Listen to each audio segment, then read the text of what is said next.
Hello everyone, and welcome to my Young and the Restless official 24 channel. I hope everyone is having a wonderful day.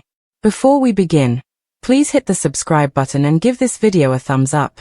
The Young and the Restless would erupt in pure, combustible drama if Audra Charles decided to pull off the kind of stunt that could permanently alter the playing field, fabricating a pregnancy with Nate Hastings to secure both her romantic hold and her position of power. And on this tense Thursday in Genoa City, the scheme would be in full swing, with Audra playing every beat of the performance as if her future depended on it.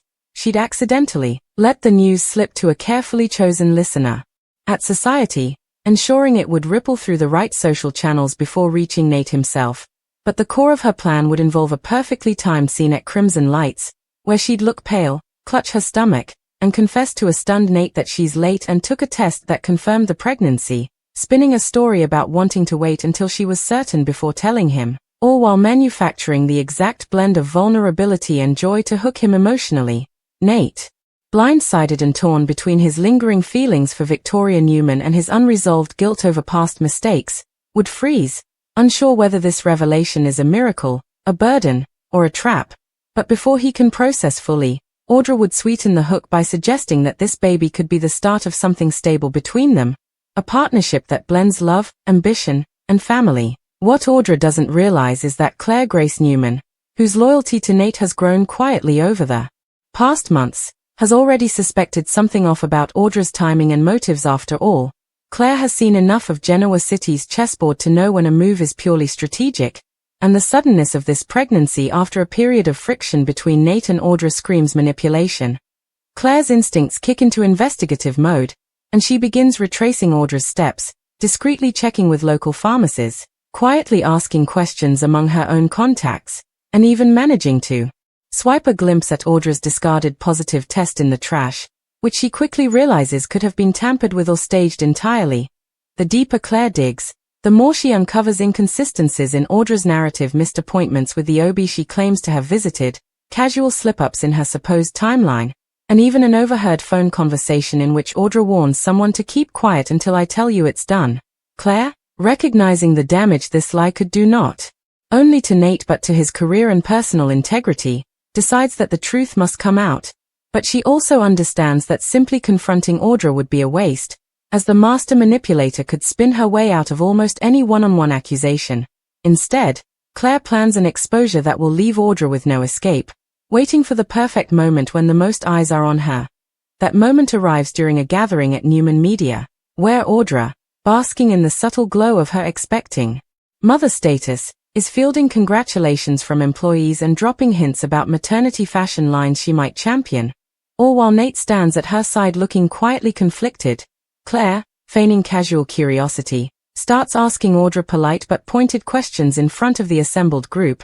How far along are you now? Oh, which doctor was it again? That's right, Dr. Lee, isn't it? She's out of town this month. Funny coincidence. Each one designed to chip away at the facade while forcing Audra into tighter and tighter verbal corners. Finally, when Audra stammers over the due date she's been giving people, Claire drops the hammer, pulling out a set of printed screenshots from security footage at the pharmacy showing Audra purchasing not prenatal vitamins but an over-the-counter fake positive pregnancy test kit, complete with a timestamp that destroys her entire story. The room falls into stunned silence, Nate's face shifting from shock to anger in a matter of seconds, and Audra, caught with no plausible out, makes a last-ditch attempt to twist the narrative by accusing Claire of stalking her and fabricating evidence. But by then, Claire has already anticipated this defense, producing a corroborating statement from a pharmacy employee who confirms the purchase and the item. Nate, his voice low but laced with fury, asks Audra why she would do something so calculated and cruel, especially knowing the personal weight he places on family.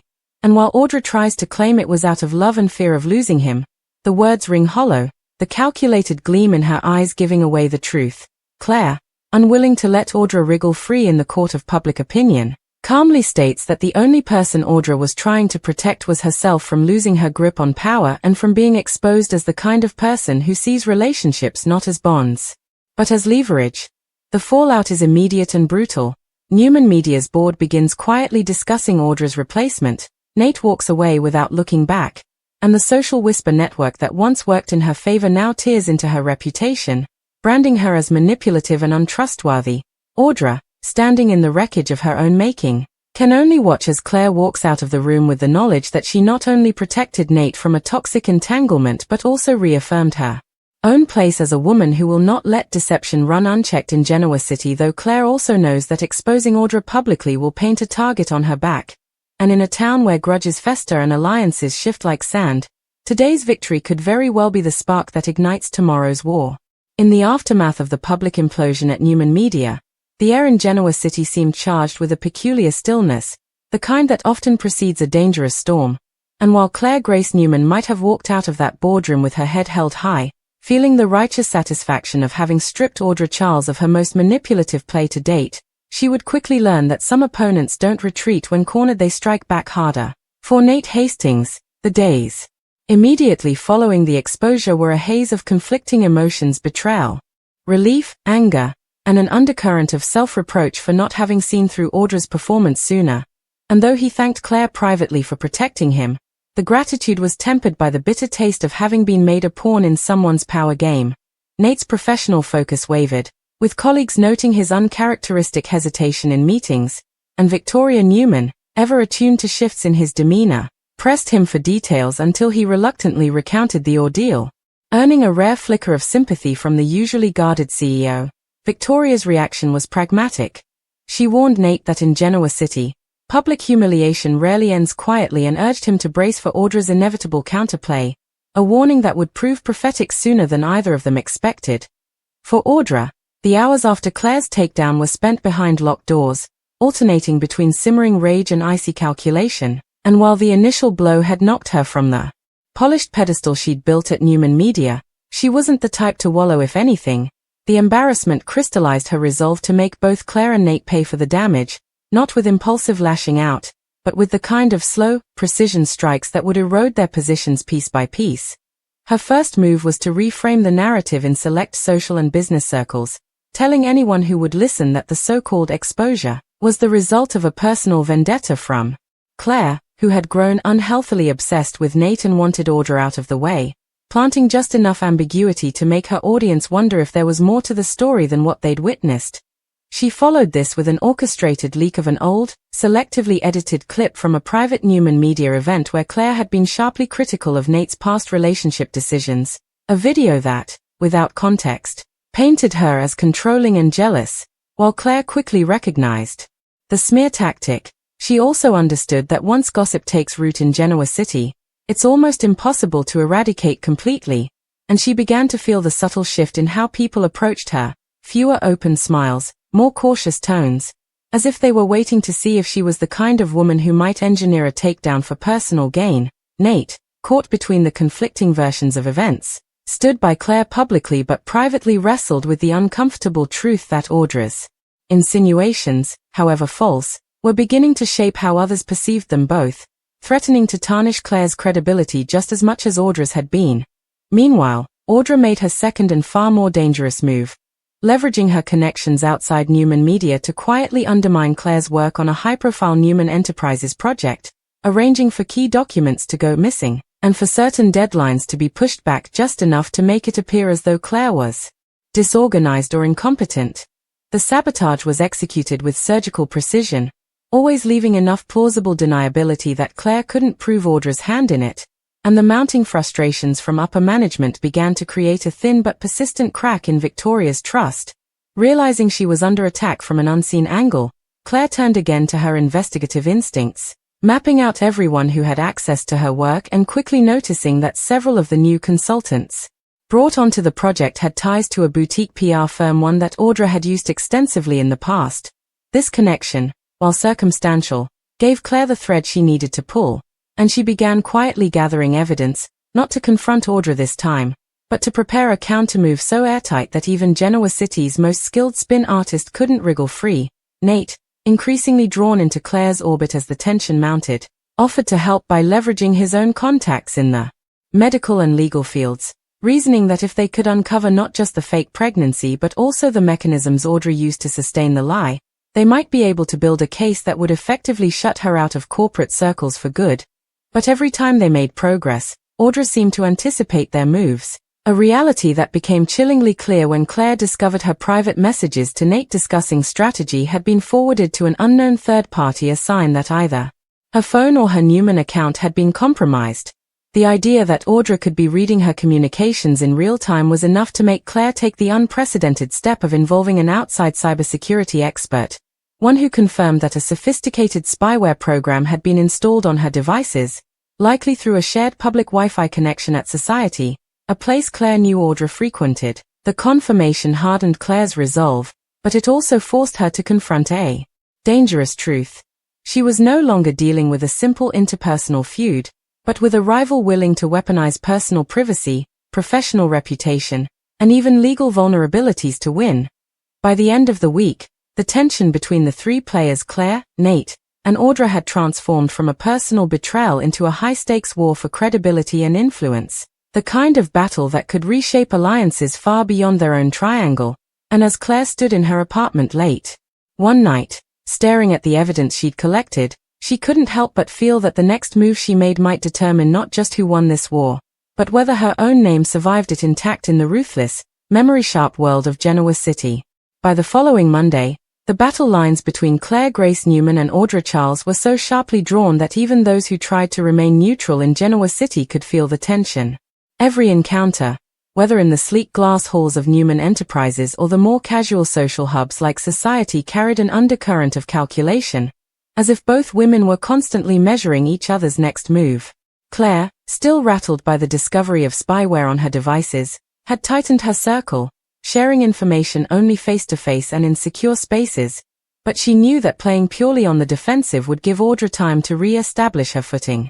She needed a decisive strike, one that would remove any shadow of doubt about who was telling the truth.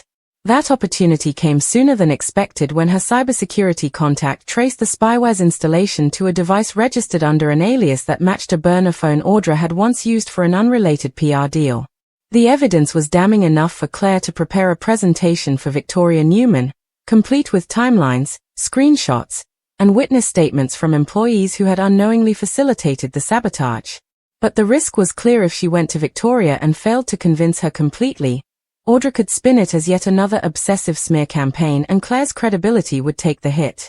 Nate, sensing Claire's hesitation, offered to stand with her during the meeting, telling her in no uncertain terms that whatever personal history he had with Audra was over and that he wouldn't watch her dismantle someone else's career out of spite. Meanwhile, Audra was making her own bold play. Aware that Claire had been gathering evidence, she decided to go on the offensive first by approaching Victor Newman directly.